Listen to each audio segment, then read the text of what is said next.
So welcome to the smart study centre. आज हम लोग देखेंगे इंटरनेशनल रिलेशंस के जो भी क्वेश्चंस आए हैं जीएस पेपर 2 में, उसका ट्रेंड एनालिसिस करने वाले हैं। केवल क्वेश्चंस के कितने मार्क्स के क्वेश्चंस आए हैं, तो अभी का जो ट्रेंड रह रहा है उसमें 50 मार्क्स के क्वेश्चन आ रहे हैं इंटरनेशनल रिलेशंस वाले पोर्शन में जीएस पेपर 2 में। 2023 में भी 22 में भी ये चल रहा है, लगभग 2015 से 2014 से चल रहा है ये। और अभी रिसेंटली इसका जो कंपोजिशन है वो 10 मार्क्स के क्वेश्चन 2 क्वेश्चन होते हैं और 15 मार्क्स के 2 क्वेश्चन होते हैं। तो हम लोग देखेंगे कि किस प्रकार से क्वेश्चंस आए हुए हैं। 2023 में देखिए, हमेशा इंटरनेशनल रिलेशंस का जो क्वेश्चन होता है, क्वेश्चन नंबर 9, 10 होता है और 19 और 20 होता है। अभी का जो रिसेंट पैटर्न है तो उसके अकॉर्डिंग 9, 10, 19, 20। तो हम लोग अगर 2023 के क्वेश्चंस को देखें तो क्वेश्चन नंबर 9 में इंडियन डायस्पोरा पे क्वेश्चन आया था। क्या क्वेश्चन आया था अगर उसकी बात करें तो क्वेश्चन नंबर 9 ओपन कर लेते हैं। 9 क्वेश्चन नंबर 10 का था ये कि भारतीय प्रवासियों ने पश्चिम में नई ऊंचाइयों को छुआ है, भारत के लिए इसके आर्थिक और राजनीतिक लाभ का वर्णन कीजिए। Indian diaspora has scaled new heights in the west, describe its economic and political benefits for India. तो ये क्वेश्चन था 2023 का डायस्पोरा से। उसके बाद अगला अगर हम लोग देखें तो फिर क्वेश्चन नंबर ये आगे पीछे हो गया। क्वेश्चन नंबर 9 का ये था एससीओ पे क्वेश्चन था, संघाई कॉर्पोरेशन ऑर्गेनाइजेशन। तो क्वेश्चन क्या था? क्वेश्चन था कि एससीओ का विषाणु संघर्ष का विषाणु एससीओ के कामकाज को प्रभावित कर रहा है। उपरोक्त कथन के आलोक में समस्याओं को कम करने में भारत की भूमिका बताइए। Virus of conflict is affecting the functioning of SCO. In the light of above statement point out the role of India in mitigating the problems. 10 marker question था। तो ये हमारा 9 और 10 नंबर क्वेश्चन देख लिया, 10 मार्कर। अब अगर 15 मार्कर देखें तो 19 नंबर में नाटो का क्वेश्चन आया था और इसका इम्प्लीकेशंस क्या है इंडिया के लिए। अगर एग्जैक्ट क्वेश्चन की ओर जाए तो 19 नंबर क्वेश्चन हमारा ये था, हाँ, नाटो का जो मतलब एक्सपेंशन हो रहा है, नाटो का विस्तार एवं सुदृढ़ीकरण और एक मजबूत अमेरिका यूरोप रणनीतिक साझेदारी भारत के लिए अच्छा काम करती है। तो ये क्वेश्चन था और इस कथन के बारे में आपकी क्या राय है ये पूछा जा रहा है। ये एक स्टेटमेंट दिया हुआ है, इसमें ओपिनियन पूछा जा रहा है। अपने उत्तर के समर्थन में कारण और उदाहरण दीजिए। तो इसका इंग्लिश वर्जन था the expansion of and strengthening of NATO and A stronger US Europe strategic partnership works well for India. India के लिए अच्छा काम करती है। कैसे करती है? तो उसमें बताना है अपना opinion. What is your opinion about this statement, give reasons and examples to support your answer. 15 mark का क्वेश्चन था। अगर नेक्स्ट देखें तो क्वेश्चन नंबर 20 में था मैराइन कंजर्वेशन से लेकर और उसमें आईएमओ का क्या रोल है, समुद्री संरक्षण और आईएमओ की भूमिका। एग्जैक्ट क्वेश्चन क्या था? तो समुद्र ब्रह्मांड का एक महत्वपूर्ण घटक है। उपरोक्त कथन के आलोक में पर्यावरण रक्षण और समुद्री संरक्षा एवं सुरक्षा को बढ़ाने में आईएमओ मतलब अंतर्राष्ट्रीय समुद्री संगठन की भूमिका पर चर्चा कीजिए। Sea is an important component of the cosmos. Discuss in the light of the above statement the role of the IMO International Maritime Organization in protecting environment and enhancing maritime safety and security। ये 15 mark का question था। Next हम लोग move करते हैं 2022 में क्या question आए थे। उसमें भी वही सेम पैटर्न है, 50 मार्क्स के 10, 10, 15, 15। क्वेश्चन नंबर 9 में उन्होंने पूछा था इंडिया श्रीलंका का जो रिलेशन है उस पर। तो अगर इस पर अगर हम लोग जाए तो ये क्वेश्चन नंबर 9 में, तो भारत श्रीलंका का बरसों पुराना मित्र है। पूर्ववर्ती कथन के आलोक में श्रीलंका के वर्तमान संकट में भारत की भूमिका का विवेचना कीजिए। तो ये करंट से इन्फ्लुएंस क्वेश्चन था कि India is an age old friend of Sri Lanka. Discuss India role in the recent crisis in Sri Lanka in the light of the preceding statement. तो इसको 150 वर्ड्स में देना है, 10 मार्कर क्वेश्चन था। इसका next question number 10 BIMSTEC versus SAARC का मतलब comparison था और उसमें इंडिया का फॉरेन पॉलिसी किस प्रकार से मददगार हो रही है, भारतीय विदेश नीति की क्या भूमिका है। तो ये था। एग्जैक्ट क्वेश्चन की बात करें तो एग्जैक्ट क्वेश्चन हमारा जो था वो था, भारत आपके विचार में क्या बिम्स्टेक सार्क की तरह एक समानांतर संगठन है? इन दोनों के बीच क्या समानताएं और असमानताएं हैं? यह या इस नए संगठन के बनाए जाने से भारतीय विदेश नीति के उद्देश्य कैसे प्राप्त हुए हैं? इसको भी 150 वर्ड्स में आंसर देना है। तो do you think that BIMSTEC is a parallel organisation like SAARC? What are the similarities and dissimilarities about the two? How are Indian foreign policy objectives realised by forming this new organisation? तो ये question रहा था 10 marker का। Next question अगर हम लोग देखें 2022 में, तो क्वेश्चन नंबर 19 में I2U2 का था और उसका इम्पैक्ट क्या इंडिया के ऊपर पड़ रहा है, भारत पर उसका I2U2 का क्या प्रभाव है। तो एग्जैक्ट क्वेश्चन की अगर बात करें तो वो ये था कि I2U2 मतलब भारत, इजराइल, संयुक्त अरब अमीरात और संयुक्त राज्य अमेरिका, ये समूहन जो है, ये जो ग्रुपिंग है, वैश्विक राजनीति में भारत की स्थिति को किस प्रकार रूपांतरित करेगा। 250 वर्ड्स में आंसर था, देना था। इंग्लिश वर्जन है, how will I2U2 India, Israel, UAE and USA grouping transform India's position in global politics. तो ये क्वेश्चन था। नेक्स्ट अगर 20 नंबर क्वेश्चन देखें तो क्लाइमेट चेंज और इंटरनेशनल ऑर्गेनाइजेशंस का उस पर क्या मतलब रोल है, क्या इंपॉर्टेंस है, इससे रिलेटेड था। जलवायु परिवर्तन और अंतर्राष्ट्रीय संगठन को जोड़ के क्वेश्चन पूछा गया था। तो एग्जैक्ट क्वेश्चन इसमें था, स्वच्छ ऊर्जा आज की जरूरत है। भू राजनीति के संदर्भ में विभिन्न अंतर्राष्ट्रीय मंचों में जलवायु परिवर्तन की दिशा में भारत की बदलती नीति का संक्षिप्त वर्णन कीजिए। तो मतलब डिफरेंट जो भी इंटरनेशनल फोरम है वो क्लाइमेट चेंज के रेस्पेक्ट में क्या काम कर रही है, उनकी क्या पॉलिसीज बदल रही है, उस पर हमें संक्षिप्त टिप्पणी करना है। Clean energy is the order of the day. Describe briefly India changing policy towards climate change in various international fora in the context of geopolitics. 250 words में आंसर देना था इसको।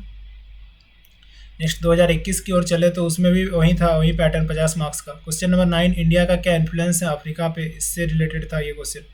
तो इस क्वेश्चन पे अगर हम लोग बात करें तो ये क्वेश्चन बेसिकली ये है कि यदि विगत कुछ दशक एशिया के विकास की कहानी के रहे, मतलब जो लास्ट डिकेड्स हुआ एशिया के डेवलपमेंट का कहानी को शो किया, तो परवर्ती कुछ दशक मतलब आने वाला दशक अफ्रीका का हो सकता है। तो इस कथन के आलोक में हाल के वर्षों में अफ्रीका में भारत के प्रभाव का परीक्षण कीजिए। If the few last decades were of Asia's growth story, the next few are expected to be of Africa's. In the light of this statement, examine India's influence in Africa in recent years. तो ये question था। Next question अगर देखें तो उसमें पूछा था उन्होंने America versus China, America versus China और रसिया, उससे रिलेटेड क्वेश्चन था। तो ये क्वेश्चन एग्जैक्टली ये था ना कि संयुक्त राज्य अमेरिका चीन के रूप में एक ऐसे अस्तित्व के खतरे का सामना कर रहा है जो तत्कालीन सोवियत संघ की तुलना में कहीं अधिक चुनौतीपूर्ण है। विवेचना कीजिए। The USA is facing an existential threat in the form of a China that is much more challenging than the erstwhile Soviet Union, explain. तो ये भी 10 मार्कर का था और 150 वर्ड्स वाले थे। अगर नेक्स्ट क्वेश्चन बात करें तो क्वेश्चन नंबर 19 इसमें था SCO और उसका ऑब्जेक्टिव क्या है और इसका इंपॉर्टेंस क्या है। तो इससे रिलेटेड था, इसका इंपॉर्टेंस इंडिया के लिए क्या था। SCO का क्वेश्चन हमें 2023 में भी दिखा, 2021 में भी दिखा। तो एग्जैक्ट क्वेश्चन की ओर अगर हम लोग चले तो एग्जैक्ट क्वेश्चन यहाँ था, SCO के लक्ष्यों और उद्देश्यों का विश्लेषणात्मक परीक्षण कीजिए। भारत के लिए इसका क्या महत्व है। Critically examine the AIIMS and objectives of SCO, what importance does it hold for India. 250 words में इसका आंसर देना था। नेक्स्ट क्वेश्चन इसका 2021 में क्वेश्चन नंबर 20 में था, इंडो पैसिफिक से रिलेटेड और ऑकस और क्वाड में कंपैरिजन किया गया था। उस क्वेश्चन में वो कंपैरेटिव एनालिसिस करके पूछा था। क्या था एग्जैक्ट क्वेश्चन, भारत प्रशांत महासागर में चीन की महत्वाकांक्षा के मुकाबला करना एक नई त्रिराष्ट्र साझेदारी ऑकस का उद्देश्य है। मतलब ऑकस का उद्देश्य वही है कि चीन की महत्वाकांक्षा का मुकाबला करना और त्रिराष्ट्र साझेदारी है। तो क्या यह इस क्षेत्र में मौजूदा साझेदारी का स्थान लेने जा रहा है। मौजूदा साझेदारी मतलब क्वाड, तो उसका क्या वो पोजीशन लेने जा रहा है। ये मतलब ट्राइलेटरल जो भी हमारा पार्टनरशिप हुआ है वो। वर्तमान परिदृश्य में ऑकस की शक्ति और प्रभाव की विवेचना कीजिए। The newly tri nation partnership AUKUS is aimed at countering China's ambitions in the Indo Pacific reason. Is it going to supersede the existing partnership in the region? Discuss the strength and impact of the AUKUS in present scenario. 250 words में इसका answer देना था। Next अगर 2020 की बात करें तो इसमें भी हम देखेंगे 50 मार्क्स में वही क्वेश्चन थे, वही पैटर्न था। क्वेश्चन नंबर 9 इन्होंने पूछा है कोविड-19 और WHO की भूमिका और इंडियन डायस्पोरा फिर पूछा है। उसके बाद क्वाड, इंडिया रसिया और इंडिया US का जो रेफरेंस है इंडो पैसिफिक में वो था। तो इसके क्वेश्चन को अगर हम लोग देखें तो यहाँ पर बेसिकली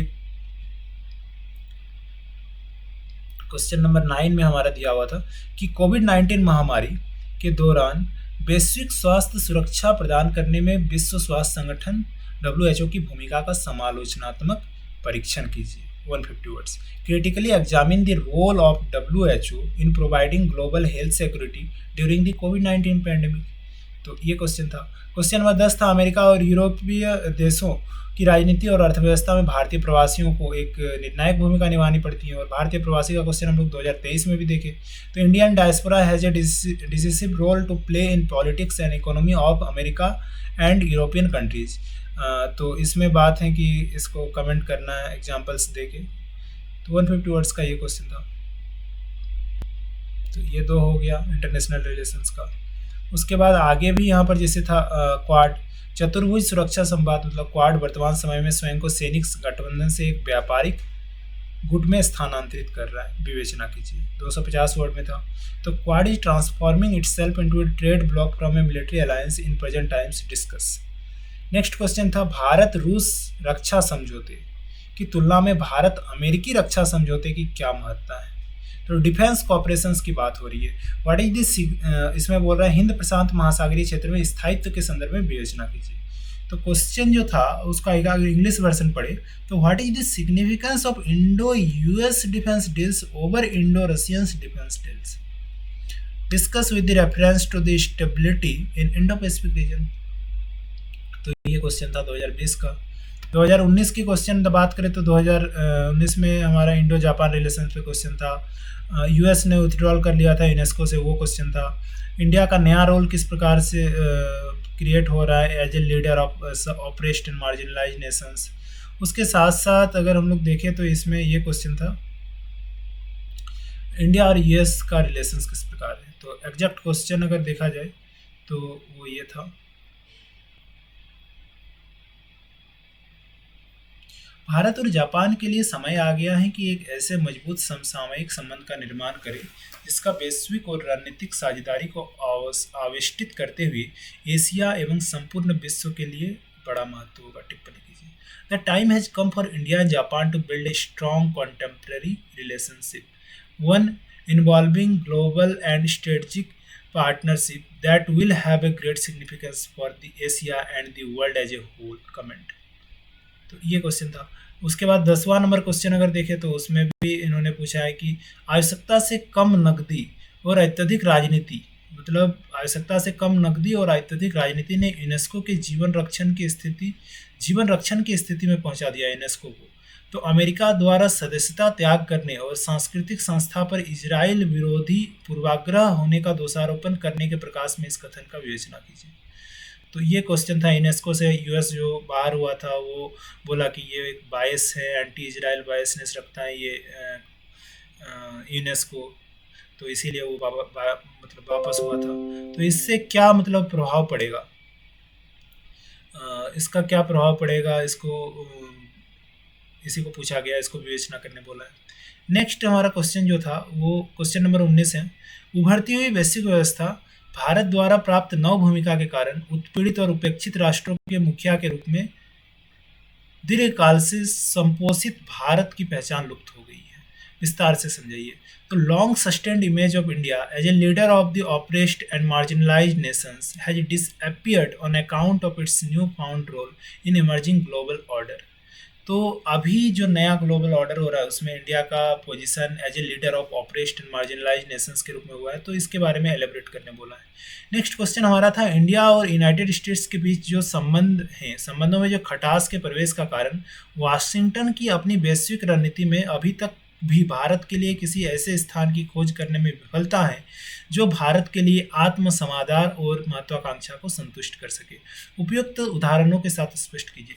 तो इनका कहना है कि अगर भारत और अमेरिका के बीच संबंध जो खटास आ रहे संबंधों में, उसके पीछे का कारण है कि वाशिंगटन का जो पॉलिसी है इंडिया के रिगार्डिंग फॉरेन पॉलिसी, वो कहीं ना कहीं एक ऐसे बैलेंसिंग पोजीशन प्राप्त करने में अनसक्सेसफुल रहा है जो कि इंडिया का रेस्पेक्ट भी कर सके, इंडिया के सेल्फ स्टीम का, नेशनल इंटरेस्ट का और इंडिया के एम्बिशंस का, और उसको सेटिस्फाई कर सके।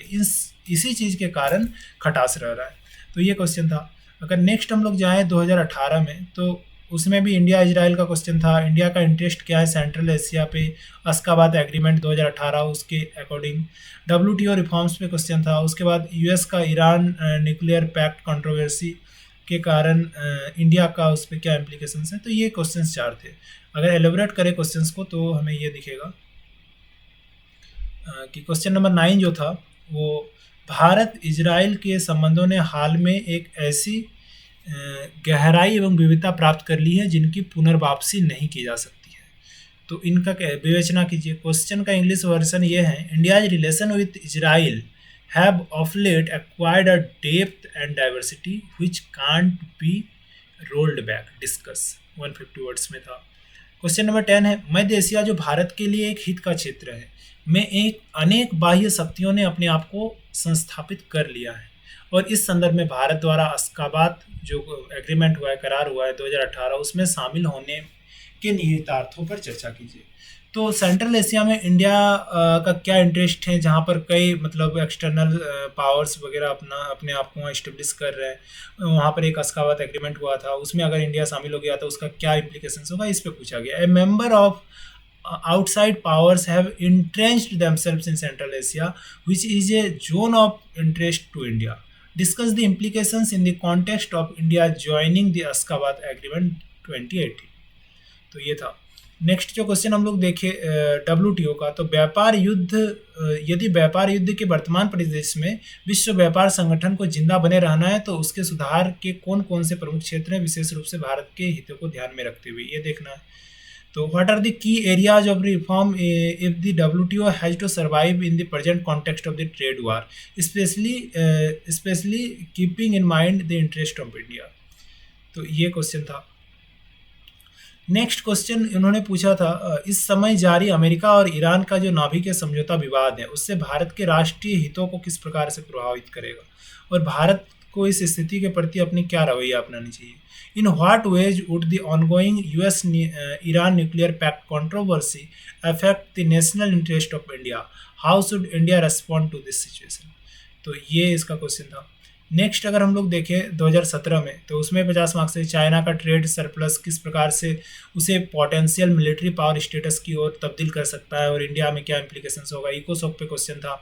इंडिया का इनर्जी पॉलिसी जो है, कॉपरेशंस हैं वो वेस्ट एशियन कंट्रीज के साथ किस प्रकार से इमर्ज हो रहा है। इंडिया के डायस्पोरा का क्या रोल है, देखिए ये तीसरा क्वेश्चन है। 2023 में आया था, 21 में आया था और ये 2017 में साउथ ईस्ट एशियन कंट्रीज में इसने पूछा है। तो अगर हम लोग जाए इसका डिटेल 2017 में, तो क्वेश्चन नंबर 9 की ओर चलते हैं। तो क्वेश्चन नंबर 9 है, चीन अपने आर्थिक संबंधों एवं सकारात्मक व्यापार अधिशेष को एशिया में एक संभाव्य सैनिक शक्ति हैसियत को विकसित करने के लिए उपकरणों के रूप में इस्तेमाल कर रहा है। इस कथन के प्रकाश में उसके पड़ोसी के रूप में भारत पर इसके प्रभाव पर चर्चा कीजिए। China is using its economic relations and positive trade surplus as tools to develop potential military power status in Asia. In the light of this statement, discuss its impact on India as her neighbor. तो ये question था। Next इकोसॉक पे question था, संयुक्त राष्ट्र आर्थिक और सामाजिक परिषद के प्रमुख प्रकार क्या है, इसके साथ संलग्न विभिन्न प्रकार्यात्मक आयोगों को स्पष्ट कीजिए। What is the main functions of the United Nations Economic and Social Council, explain different functional commissions attach to it. तो ये था। नेक्स्ट क्वेश्चन अगर हम लोग देखें, क्वेश्चन नंबर 19 ये था, भारत की ऊर्जा सुरक्षा का प्रश्न भारत की आर्थिक प्रगति का सर्वाधिक महत्वपूर्ण भाग है। ठीक है। उसके बाद पश्चिम एशियाई देशों के साथ भारत की ऊर्जा नीति सहयोग का विश्लेषण कीजिए। The question of India's energy security constitutes the most important part of India's economic progress. Analyze India's energy policy cooperation with West Asian countries. तो 250 वर्ड्स में ये था। नेक्स्ट क्वेश्चन ये था कि दक्षिण पूर्व एशियाई देशों में अर्थव्यवस्था एवं समाज में भारतीय प्रवासियों ने को एक महत्वपूर्ण भूमिका निभानी है। इस संदर्भ में दक्षिण पूर्व एशिया में भारतीय प्रवासियों की भूमिका का मूल्य निरूपण करना है। Indian diaspora has an important role to play in Southeast Asian countries' economy and society. Appraise the role of Indian diaspora in Southeast Asia in this context. तो ये क्वेश्चन था। नेक्स्ट अगर 2016 का क्वेश्चन देखें तो WTO इसके दोहा round का negotiation पे क्वेश्चन था। इंडिया का लुक ईस्ट पॉलिसी था। सार्क का फ्यूचर पे क्वेश्चन था। ऑब्जेक्टिव ऑफ मैकब्रिड कमीशन जो यूनेस्को का था उस पर। और इन इंडिया का क्या पोजीशन है। तो इस क्वेश्चन को अगर हम लोग स्पेशली देखें तो उसमें हमें दिखेगा,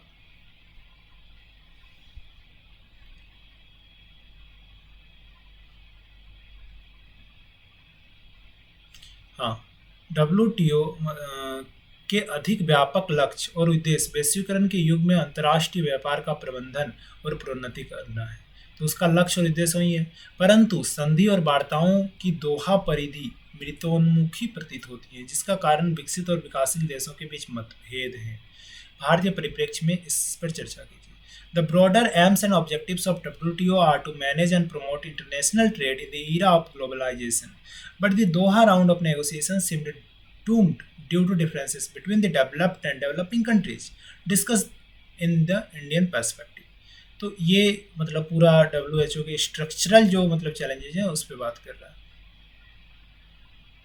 शीत युद्धोत्तर अंतर्राष्ट्रीय परिदृश्य के संदर्भ में भारत की पूर्व उन्मुखी नीति के आर्थिक और सामरिक आयामों का मूल्यांकन कीजिए। Evaluate the economic and strategic dimension of India's look east policy in the context of post cold war international scenario. Next question था, भारत के बढ़ते हुए सीमा पारी आतंकी हमले और अनेक सदस्य देशों के आंतरिक मामलों में पाकिस्तान द्वारा बढ़ता हुआ हस्तक्षेप सार्क के भविष्य के लिए सहायक नहीं है। उपयुक्त उदाहरणों के साथ स्पष्ट कीजिए। तो इसका क्या कहना है कि increasing cross border terrorist attacks in India and growing interference in the international affairs of several member states by Pakistan are not conducive for the future of SAARC, explain with suitable examples. तो ये 12.5 marks का question था। Next, UNESCO के McBride आयोग के लक्ष्य और उद्देश्य क्या क्या है, भारत की क्या स्थिति है, ये क्वेश्चन था। What are the main objective aims of MacBride commissions of the UNESCO and what is India's position on these. Next question अगर हम लोग 2015 की देखें तो 50 मार्क्स का था, वो भी 12.5 करके 4 क्वेश्चन थे। इंडिया का इंटरेस्ट अफ्रीका में किस प्रकार बढ़ रहा है उस पर था। इंडिया का परमानेंट सीट यूएनएससी पे जो प्राप्त करने में जो चैलेंजेज हैं उसका बात था। प्रोजेक्ट मौसम एक है इंडिया के फॉरेन पॉलिसी का इनिशिएटिव, उससे रिलेटेड था अपने नेबर्स का। इंडिया का पाकिस्तान के साथ क्या रिलेशंस हैं, उसमें क्या खटास है, उससे रिलेटेड क्वेश्चन था। तो अगर इसको बात करें 2015 में तो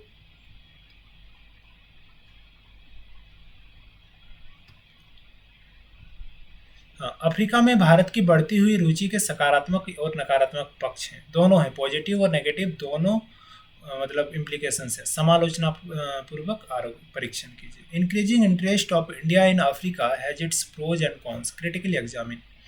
नेक्स्ट क्वेश्चन था, संयुक्त राष्ट्र सुरक्षा परिषद में स्थायी सीट की खोज में भारत के समक्ष आने वाली बाधाओं पर चर्चा कीजिए। Discuss the impediments India is facing in its pursuit of a permanent seat in UN security council.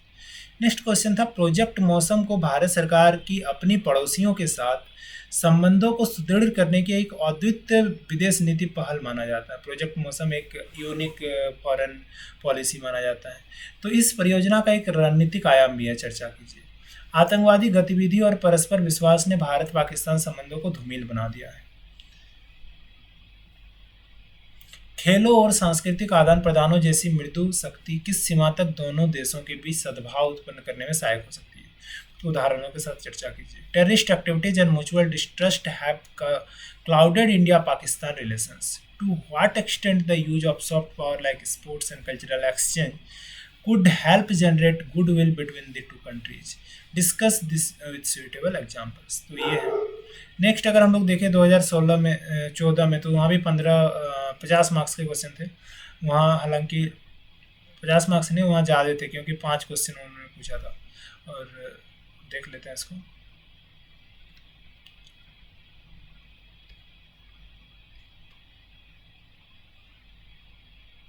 हाँ, इनका जो क्वेश्चन था ये यहाँ से शुरू हो रहा है। दक्षिण चीन सागर के मामले में समुद्री भूभागीय विवाद और बढ़ता हुआ तनाव समस्त क्षेत्र में नौ परिवहन की और ऊपरी उड़ान की स्वतंत्रता को सुनिश्चित करने के लिए समुद्री सुरक्षा की आवश्यकता को अभिपुष्टि करते हैं कि साउथ चाइना सी में जो भी विवाद हो रहा है उसमें कहीं ना कहीं नेविगेशन में दिक्कतें आ रही हैं। समुद्री सुरक्षा का नीड यहाँ पर जो है ना वो शो हो रहा है। इस संदर्भ में भारत और चीन के बीच द्विपक्षीय मुद्दों पर चर्चा कीजिए, ये क्वेश्चन था। नेक्स्ट क्वेश्चन था सूचना प्रौद्योगिकी समझौतों का उद्देश्य हस्ताक्षरकर्ताओं द्वारा सूचना प्रौद्योगिकी उत्पादों पर सभी कर और प्रशुल्कों को कम करके शून्य लाना है। तो ऐसे समझौतों पर भारत के हित का क्या प्रभाव पड़ेगा? अंतर्राष्ट्रीय निधियन संस्थाओं में से कुछ की आर्थिक भागीदारी के लिए विशेष शर्तें होती है, जो शर्त लगाती हैं कि उपकर के स्रोतन के लिए इस्तेमाल किया जाने वाला सहायता एक बड़ा भाग अग्रणी देशों से उपस्कर स्रोतन के लिए इस्तेमाल किया जाएगा। ऐसी शर्तों के गुणों और अवगुणों पर चर्चा कीजिए। क्या भारतीय संदर्भ में ऐसी शर्तों को स्वीकार करने के लिए मजबूत स्थिति विद्यमान है? तो जो भी अंतर्राष्ट्रीय विधियन संस्थाएं ने जो शर्त लगाती हैं, क्या भारत अभी भी इस शर्तों को स्वीकार करने के लिए मजबूत स्थिति में है या नहीं है? नेक्स्ट क्वेश्चन था कि हाल ही में नव विकास बैंक मतलब न्यू डेवलपमेंट बैंक और एशियाई आधारिक संरचना निवेश bank Asian infrastructure investment bank के संस्थापक सदस्य बनने के लिए हस्ताक्षर किया है भारत ने। तो इन दो बैंकों की भूमिकाएं एक दूसरे से किस प्रकार भिन्न होगी? भारत के लिए इन दो बैंकों के रणनीतिक महत्व पर चर्चा कीजिए। अगला क्वेश्चन था विश्व व्यापार संगठन WTO एक अंतर्राष्ट्रीय, जो कि WTO का तीसरा क्वेश्चन है, कई बार ईयर एंड ईयर क्वेश्चन आया है। एक अंतर्राष्ट्रीय महत्वपूर्ण अंतर्राष्ट्रीय संस्था है जो कि जहां लिए गए निर्णय देशों को गहराई से प्रभावित करते हैं। WTO का क्या आदेश है, मैंडेट क्या है, इसके निर्णय किस प्रकार बंधनकारी हैं और खाद्य सुरक्षा पर विचार विमर्श के पिछले चक्र पर भारत के दृढ़ मत का समालोचनापूर्वक विश्लेषण करने बोला है। नेक्स्ट क्वेश्चन अगर हम लोग देखें तो 2013 का क्वेश्चन है। तो उस समय क्या क्वेश्चन पूछा गया था? हाँ, उस समय का क्वेश्चन ये था कि पहला 2014 में अंतर्राष्ट्रीय सुरक्षा सहायक बल मतलब जो हमारा था इंटरनेशनल सिक्योरिटी असिस्टेंस फोर्स, वो अफगानिस्तान से प्रस्तावित वापसी क्षेत्र के देशों के लिए बड़े खतरों भरा है। मतलब वो जो फोर्स वापस हो रहे हैं तो वहाँ के आसपास की कंट्री के लिए वो अफगानिस्तान का क्षेत्र थोड़ा खतरा वाला सिचुएशन क्रिएट कर दिया। इस तथ्य के आलोक में परीक्षण कीजिए कि भारत के सामने भरपूर चुनौतियां हैं और उसे अपने सामरिक महत्व के हितों की रक्षा करने की आवश्यकता है। तो इससे ये बातें जाहिर हो रही हैं। मोतियों के हार स्ट्रिंग ऑफ पर्ल से आप क्या समझते हैं? भारत की किस प्रकार इसने मतलब ये प्रभावित करता है भारत को? इसका सामना करने के लिए भारत द्वारा क्या कदम उठाए गए उसकी संक्षिप्त रूपरेखा प्रस्तुत करना है। हाल के कुछ वर्षों में भारत और जापान के मध्य आर्थिक संबंधों का विकास हुआ, पर अब भी वह उसकी संभाव्यता से बहुत कम है। उन नीतिगत दबावों को स्पष्ट कीजिए जिनके कारण विकास अवरुद्ध है। बांग्लादेश के ढाका में शाहबाग स्क्वायर में हुए विरोध प्रदर्शन ने समाज में राष्ट्रवादी और इस्लामी शक्तियों के बीच मौलिक मतभेद उजागर किया है। भारत के लिए इसका क्या महत्व है?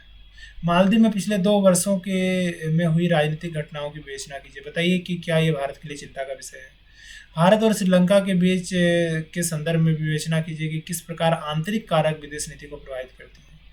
गुजराल सिंधा से क्या अभिप्राय है, क्या आज भी इसकी कोई प्रासंगिकता है? विवेचना कीजिए। नेक्स्ट क्वेश्चन था विश्व बैंक एवं अंतर्राष्ट्रीय मुद्रा कोष संयुक्त रूप से ब्रेटन वुड्स के नाम से जाने जाने वाली संस्थाएं विश्व के आर्थिक और वित्तीय व्यवस्था की संरचना का संवरण करने वाली 2 अंतः सरकारी स्तंभ हैं।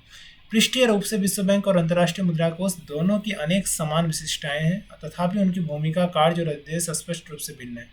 इसको व्याख्या करना है। तो IMF और वर्ल्ड बैंक में इसमें तुलना करने की बात की गई है। तो बस यहाँ तक हो गया।